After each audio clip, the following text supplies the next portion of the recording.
Bonjour amis, je veux vous parler de la voiture Peugeot 306. Les gens ne veulent plus conduire des voitures vieilles de 20 ans et optent de plus en plus pour des modèles de 15 ou 10 ans. En quête de nouveautés, la plupart choisissent la 307 peu fiable, ignorant que la 306, légèrement plus ancienne, tombe beaucoup moins souvent en panne. Que faut-il vérifier avant d'acheter? La gamme de moteurs de la Peugeot 306 a été soigneusement préparée. Les groupes motopropulseurs ont été sélectionnés pour répondre parfaitement aux besoins des clients potentiels.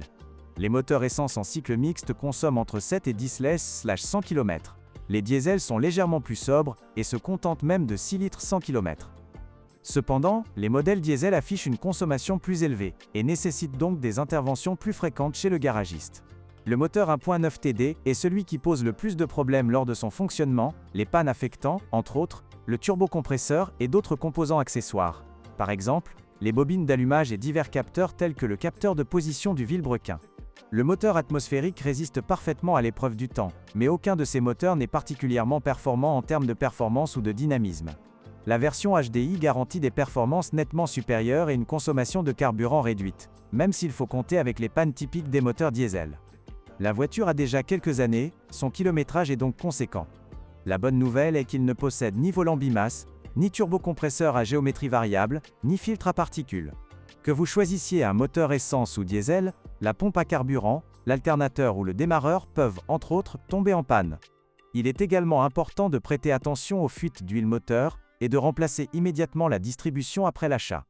Les courroies installées sur la 306 ne durent souvent pas aussi longtemps que le constructeur l'estime. Attention, certains moteurs nécessitent un nettoyage régulier du carter. Le système de suspension de la Peugeot 306 ne diffère pas de celui de la plupart des voitures PSA. Jambes de force McPherson à l'avant et poutre de torsion à l'arrière. Au crash test Euro NCAP, la voiture française a obtenu 3 étoiles. Est-ce une bonne chose?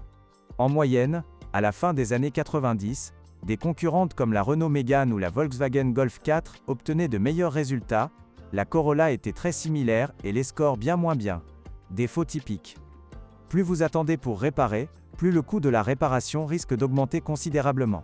À l'avant de la suspension, les biellettes stabilisatrices, les cylindres blocs et les axes de triangle sont les plus susceptibles de céder. Heureusement, il est possible de réparer ce type de problème mineur rapidement et à moindre coût. Lors de l'inspection d'une voiture pour détecter d'éventuelles fuites au niveau du moteur, il est conseillé de vérifier également les systèmes de direction et de freinage, les arbres de transmission et le carter de différentiel. Ce sont les endroits où les fuites de liquide de fonctionnement sont les plus fréquentes. Lors de l'essai routier, il est également important de prêter attention au fonctionnement du levier de vitesse. Si les vitesses ne s'engagent pas correctement, cela signifie que les biellettes doivent être remplacées. L'embrayage est très résistant, mais avec le temps, son disque, ses ressorts ou son amortisseur de vibration de torsion peuvent être endommagés. Protection anti-corrosion? C'est l'un des points forts de la Peugeot 306. La rouille n'apparaît pratiquement que sur les éléments du système d'échappement, et ce très rapidement. Les voitures à la carrosserie corrodée ont subi des réparations de carrosserie et de peinture non professionnelles. Il est donc préférable de les éviter. On trouve également des exemples de panne du système électrique. Les vitres électriques, le verrouillage centralisé ou l'essuie-glace arrière sont monnaie courante sur une compacte française. Les problèmes proviennent principalement des faisceaux et des relais électriques.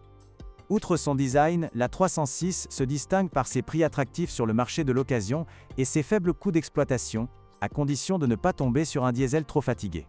Le comportement routier de cette compacte Peugeot est également excellent. La version haut de gamme GTI est le joyau de la gamme. Ses défauts? Tout d'abord, son âge, son équipement médiocre, la qualité médiocre de ses finitions intérieures, la vétusté de nombreux exemplaires, les fuites omniprésentes et la fragilité des composants du moteur. Merci de m'avoir écouté. N'oubliez pas de vous abonner à la chaîne et de noter ma vidéo. Si vous connaissez des problèmes avec cette voiture que je n'ai pas mentionné, n'hésitez pas à les mentionner dans les commentaires. Bonjour les amis. Vous cherchez une voiture d'occasion? Vous devez prêter attention au site web carm.pro. Carm.pro est grand catalogue de voitures, moteurs, boîtes de vitesse. Et le meilleur, c'est que vous pouvez trouver des informations sur les pannes de n'importe quelle pièce. Complètement gratuit. Allez sur le site web carm.pro et découvrez tous les éventuels